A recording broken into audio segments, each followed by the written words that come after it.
Olá, aqui quem fala é Michele Camargo, seja bem-vindo a mais um vídeo do nosso canal. E no vídeo de hoje a gente vai resolver mais um exercício referente à resistência dos materiais, ainda no capítulo 1, né, bem no comecinho do livro. É um tema relativamente simples, né, mas que o pessoal acaba tendo uma certa confusão, né, por isso eu resolvi apresentar aqui, né. Bom, vamos ao tema, né? Como eu disse, né? Um exercício sobre força normal interna, né? Como achar essa força normal interna, que depois a gente vai chamar de carga axial que age no corpo, né? Bom, o exercício diz o seguinte: determine a força normal interna resultante que age na seção transversal do ponto A na coluna. Então, nessa coluna, a gente tem aqui uma força de 5 kN atuando aqui em cima, no topo, aqui em B.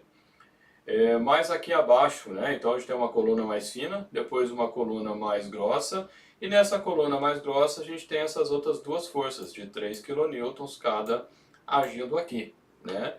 E aí ele quer saber qual é a força que age nesse ponto aqui. Só que existe mais informações, né? O segmento BC, ele tem massa de 300 kg por metro. Então essa parte mais fina aqui, né?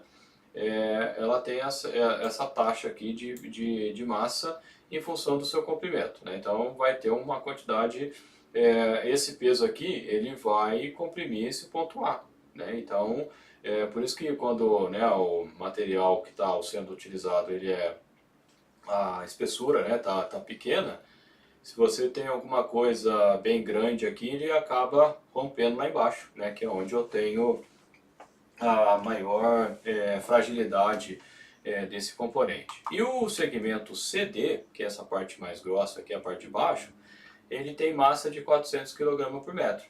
Então a gente vai precisar dessas informações para poder calcular. A primeira coisa que a gente tem que fazer nesse tipo de problema é o diagrama de corpo livre, né? Então, o que nós temos de dados, né? O que foi formado de dados? A gente tem que o segmento BC ele tem 300 kg por metro. E o segmento CD, ele tem 400 kg por metro. Aí você fala, e daí? Bom, daí que eu vou precisar, além das forças já aplicadas na estrutura, até a ação do próprio peso, né? Então ele é importante aqui. Então eu vou fazer um diagrama de corpo livre bem grandão aqui, né? Então eu tenho aqui essa parte mais estreita e aqui eu tenho a parte mais baixa. Bom, o que acontece, né? Se eu fosse fazer aqui o piso, eu vou fazer o diagrama de corpo livre aqui, né, o DCL. O que vai acontecer? O ponto A, no caso, ele está bem no meião aqui, né? Então eu tenho aqui indicação aqui, aqui de 1,2, aqui de 1,2 e o total aqui, tá lá em cima. É claro que não está na proporção que eu fiz aqui, né? Eu tenho o tamanho de 3. Bom, o que vai acontecer? Se eu quero fazer o que acontece nessa região aqui, o que eu tenho que fazer? Eu tenho que cortar nessa região, onde que passa pelo ponto ou pela seção A. Quando eu faço isso, quando eu faço esse corte, o que acontece? Nesse caso, eu vou aproveitar a própria imagem, eu desvinculo essa parte de baixo. Quando eu faço esse corte, o que tem que surgir aqui? Bom, se eu tirei a parte de baixo, para que se mantenha, né, o equilíbrio, eu tenho que ter a força de reação aqui. Nesse caso, a força de reação é uma força AY, que é o que vai atuar nesse ponto. E é exatamente essa força que eu preciso. Então, o diagrama de corpo livre, quando a gente quer calcular a reação no apoio, né, eu ia calcular lá embaixo. Mas nesse caso, o interesse, por algum motivo, é aqui nesse ponto A. Então eu faço o corte no ponto A. E toda vez que eu corto a minha estrutura no ponto A, eu faço o diagrama de corpo livre. Bom, então o que eu tenho de forças aqui? Eu tenho a força aqui de 5 kN agindo aqui em cima. 5 kN. Eu tenho uma força de 3 kN agindo aqui, uma outra força de 3 kN agindo aqui, e além disso, eu vou ter também a força peso, o WBC, que aqui é o A, né? Aqui é o B, o ponto, aqui é a seção B, aqui é a seção C, e aqui até o ponto A. E também aqui no centro eu vou ter o peso que vai de C até A. Por isso que eu preciso dessa informação para saber quanto que eu tenho de massa. A massa que eu tenho aqui, eu vou ter esses pesos correspondentes ali. Bom, e agora, o que a gente tem, né? Basta eu fazer o somatório de equilíbrios. Bom, o peso WBC vai ser igual a essa taxa vezes o comprimento que eu tenho.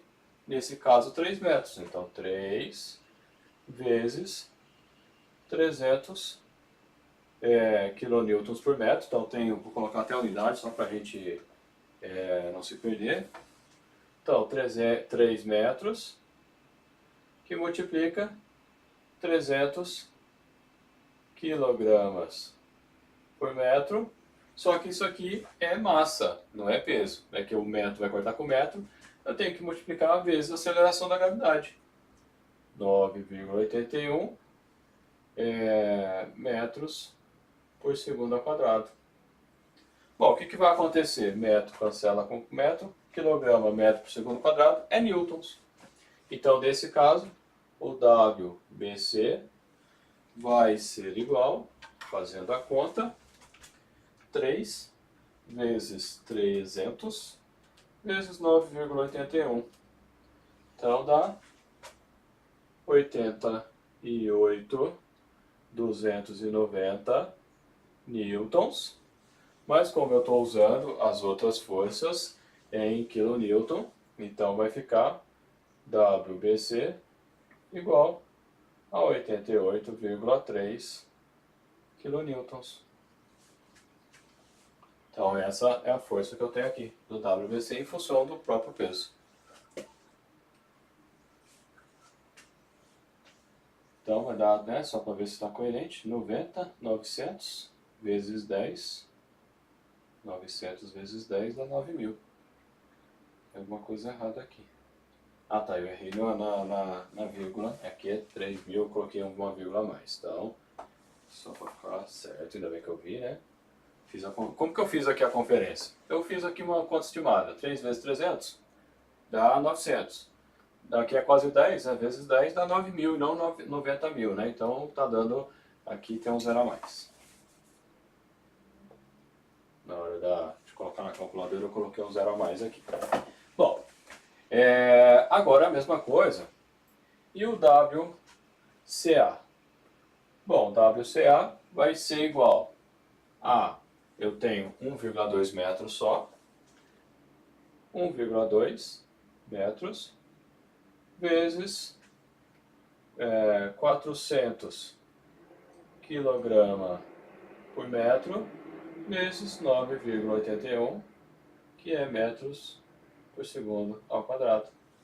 Fazendo essa conta, 1,2 vezes 400 vezes 9,81 dá que o WCA é igual a 4.708,8 newtons, mas para manter a coerência, WCA igual a 4,771 kilonewtons. Então esse é o valor que a gente vai pegar. Bom, agora eu tenho todas as forças, né? A única incógnita que me falta é o AY. Então, fazendo agora o somatório de forças na direção de y igual a zero, considerando positivo para cima, o que eu vou ter? Eu vou ter AY, aqui, é o único que está para cima, menos. Aí tudo que está para baixo, né, vai ser menos. 5, menos 3, menos 3, menos o WBC, que eu calculei, 8,83 menos WCA 4,71. Isso aqui igual a zero.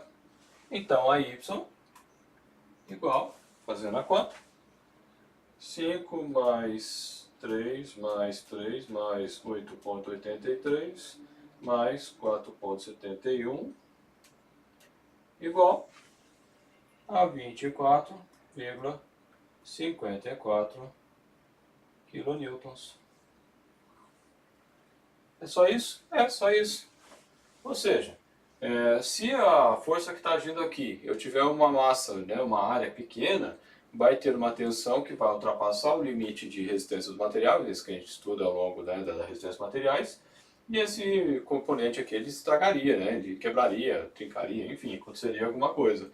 Né, mas a maneira de encontrar a força interna é semelhante ao que a gente fez no cálculo de reação e apoio, já estudado em estática ou mecânica geral, só que nesse caso eu tenho que cortar, né, o meu corpo, né, na onde é a minha área de interesse, né? Então é só isso, né? Aí eu faço o equilíbrio de forças e eu tenho o resultado final, né? E esse seria então o nosso resultado. Se gostou, compartilha, dê joinha, se inscreva no nosso canal, nos siga no nosso Instagram, Facebook, etc. E a gente se vê no nosso próximo vídeo. Beleza, pessoal? Um abraço e até lá.